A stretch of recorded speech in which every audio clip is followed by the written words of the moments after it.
Hello, and welcome to devlog number 34. This is the first of the carrier's devlogs, although you're not going to see any actual carrier hulls in this one. That's because we know how to make warship hulls at this point, our workflow is solid, and there's a lot of stuff in this update that is unique and different and unlike anything else in the game, and we need to make sure that we get that right first. So I decided that we would start small with the ability for the existing warships in the game to carry smaller craft, and then work up from there. So let's jump right in and talk about this weird orange box sitting on Mount 2 of this Axford. This is a combination hangar launch pad, or CHLP.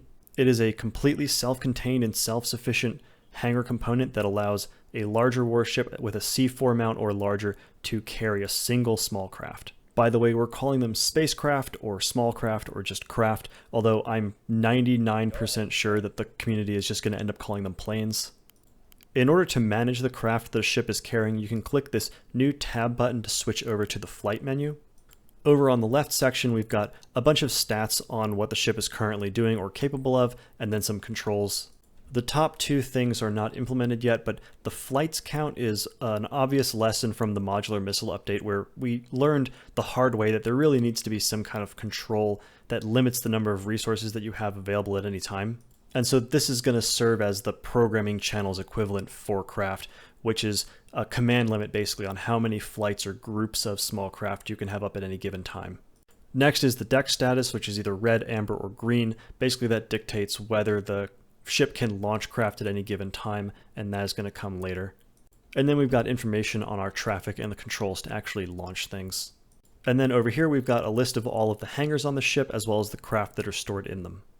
We have to group them by hangars because you need to know which craft are in which hangars in case one is disabled or destroyed. Then all of those are going to become inaccessible and they'll have a cover over top of them showing you that they're inaccessible because of that. By clicking this entry, I can select it, and you'll see 1 out of 1 is selected because this is our Skiff type, which we'll talk about in a second, and the maximum group size for that type is 1. So the maximum size of a group is defined dependent on the type of craft. So let's select this thing and get it into space. Once I issue the launch order, it's going to put that craft in the traffic queue, and then the elevator is going to open up, it's going to lift up onto the surface and take off. This is a type of craft that we're calling a Skiff, which is basically your space equivalent of your MH-60 Romeo.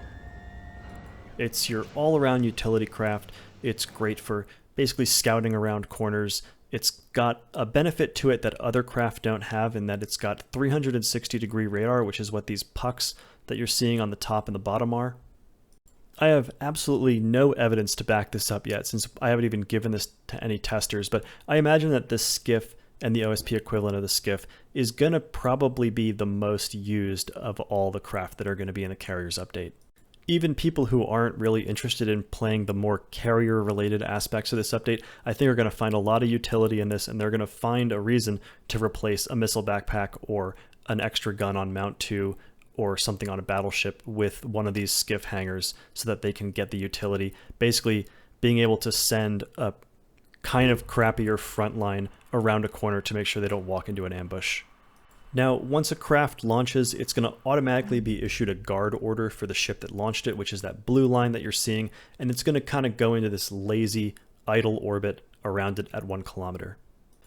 Craft are obviously a lot simpler than warships. They're going to have a lot more autonomy compared to the warships that you're used to playing in the game. So I wanted to make sure that the order system was as streamlined as possible for them so that you don't have to, if you have like 4 or 5 flights up at once, you don't have to constantly be clicking through menus. So to that end, all of the interaction for craft is going to be right-click contextual. Just by right-clicking in open space, it will open up the movement dial for me, and I can place a movement order or with waypoints just like I can for anything else. The reason that I'm starting with the Skiff here, even though it's the least developed of all the craft, is because it's the most familiar compared to everything that you're used to right now. They move basically like a ship. They'll follow their waypoints closely, and then they'll come to a stop at the last waypoint. This is one of the 2 movement paradigms that I've implemented so far. The other one we're going to talk about in a minute. One of the cool things about how I implemented movement for the craft is that the movement script itself is actually separate from the rest of the craft controller. That makes it really easy to write alternate ways for the craft to move, and it makes it really easy to mod as well. When it comes to other orders that you're going to give to craft, everything is right-click contextual depending on what you're hovering over. So when I hover over this ship here, I'll get the option to guard the unit. That's the default order. You can see the orange box around it and it tells you the name of it underneath. So if I right-click, I will go back into my 1 kilometer orbit. Because this ship also has landing space available for me, I have an alternate order to land on that ship, and I can access that order by holding Shift and right-clicking. Another thing that makes the management of your craft really easy is that you can issue orders to them for anything on the map regardless of where it is, even if there are obstacles in the way, and it will pathfind its way there if it's obstructed. So I issued a guard order for this ship over by point D, and I'm going to time accelerate over there, and you can see that it found its way around until it got close to the ship, and then it's going to go into its orbit once it gets there.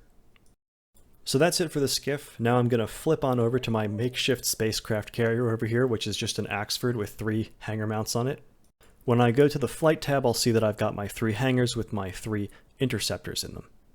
And because these interceptors all have loadouts actually built for them, I can see underneath them that they have a loadout selected, full loadout, and it's yellow because the ships spawn with a loadout selected but nothing actually loaded, so yellow is pending. If I select all these, you can see that the maximum group size for the interceptor is 6, so I'll just select all these, and then I can open up the select loadout list.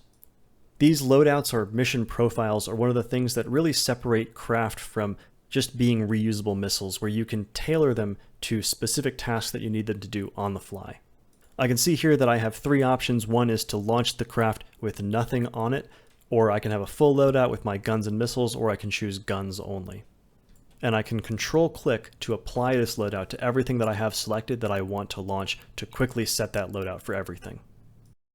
Now I'll launch this flight, and the first thing you're going to see is that the loadout names switch to white because those have now been applied and they're going to begin loading.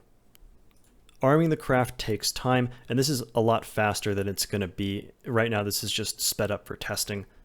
The speed of the loading is dependent on the amount of volume that needs to be transferred, so the more weapons that you're putting on, or the larger the weapons like torpedoes, the longer it's going to take, which is something that's going to prevent you from launching like torpedo bomber alpha strikes on A point within the first minute of the game.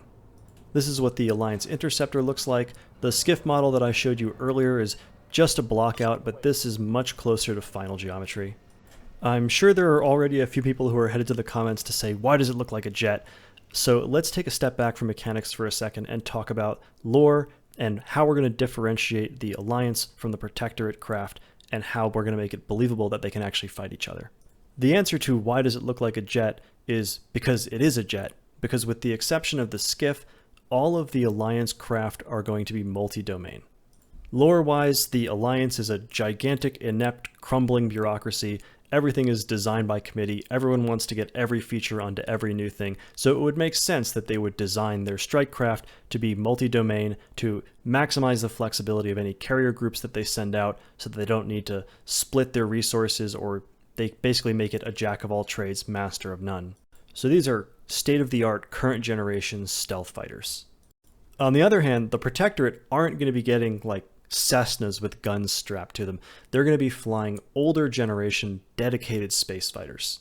For example, here's a sketch of what the OSP Scout craft is going to look like, as well as a concept for their interceptor, although the actual version is probably going to have less missiles than this.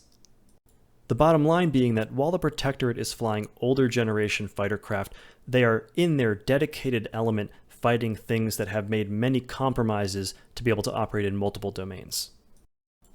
Some, but not all, of the types of craft are going to be configurable, and the way that they're configured is with bespoke components that are designed for each individual space frame.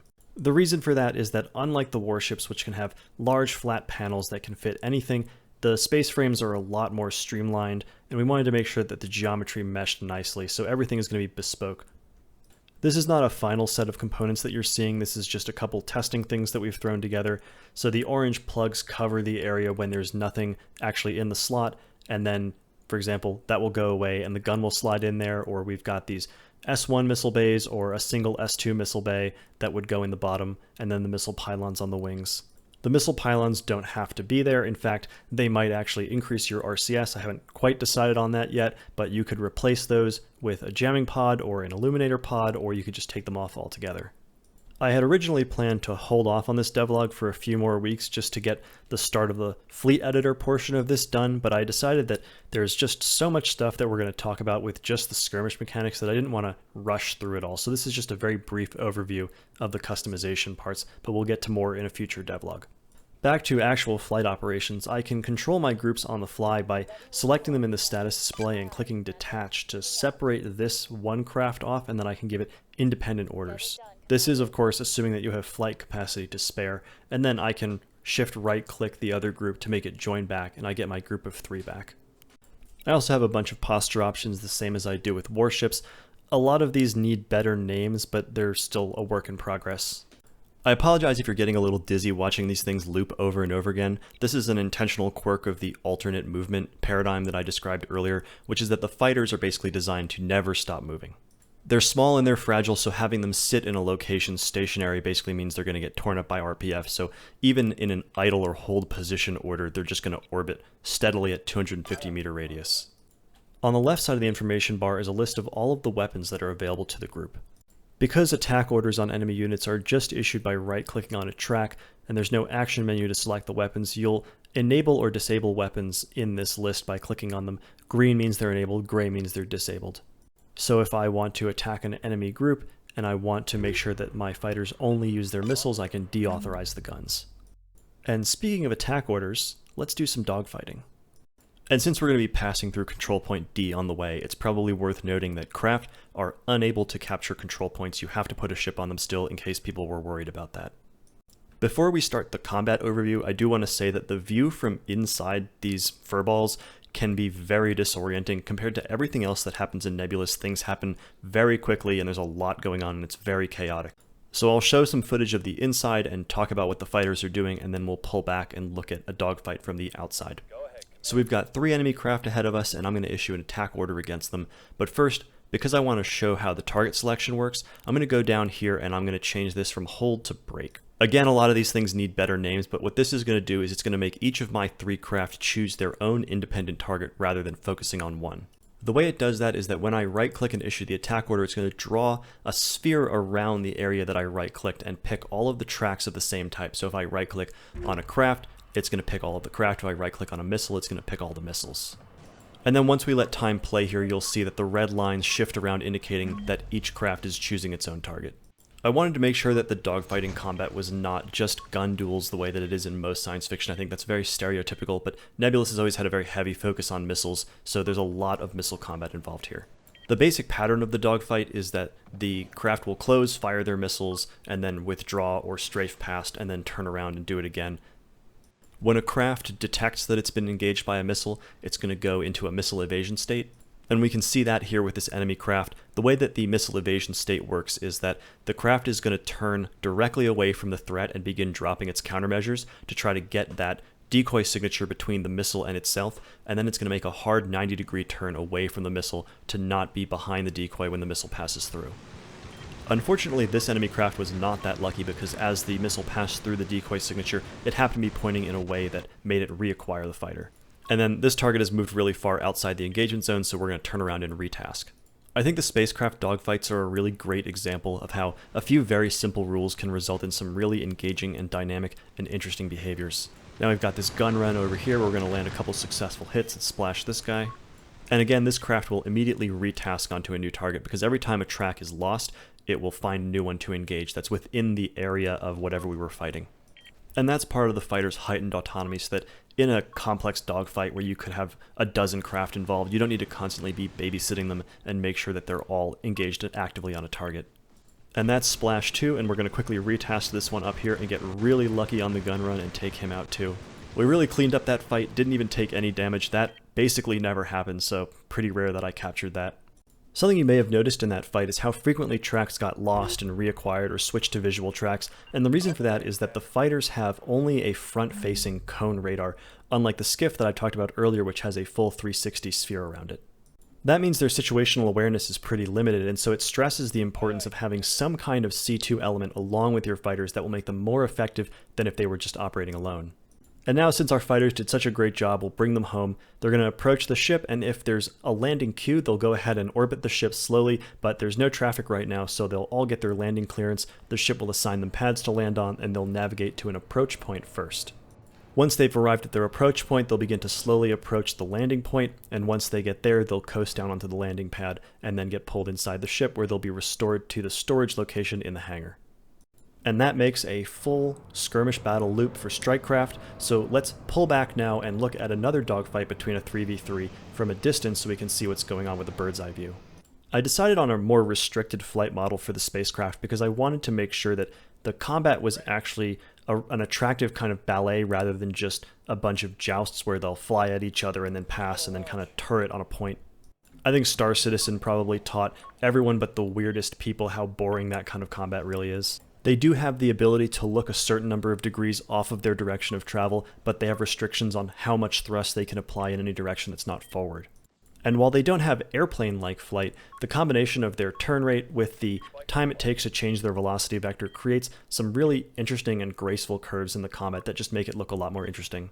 There are still plenty of tweaks that need to be made here. I'm not totally happy with the model, even though I think that this is a really strong start. There are also some weird behaviors that need to be reined in, things like craft infinitely running away and pursuing and never turning back to re-engage. I was also thinking about maybe trying to experiment with Unity's machine learning agents, which would allow me to basically just run hundreds of dogfights and have the craft learn how to most effectively engage their targets. To begin wrapping up, I'd say that this is about 75% of all of the skirmish small craft mechanics implemented. And most of the rest of them are just additional weapon types for the craft, making them more autonomous, improving their behaviors, and polishing. The majority of this update is going to be content focused, so we've still got to make a bunch of different space frames, we've got to do the carrier hulls for Alliance and OSP, and then of course balancing it all and making sure that the game is still recognizable as Nebulous and not completely flipped on its head. After recent disappointments, there's obviously a lot of pressure on to make sure that we get this one right, and we're fully committed to delivering a great Carriers update as soon as possible. Thanks for watching, and I'll see you in the next one.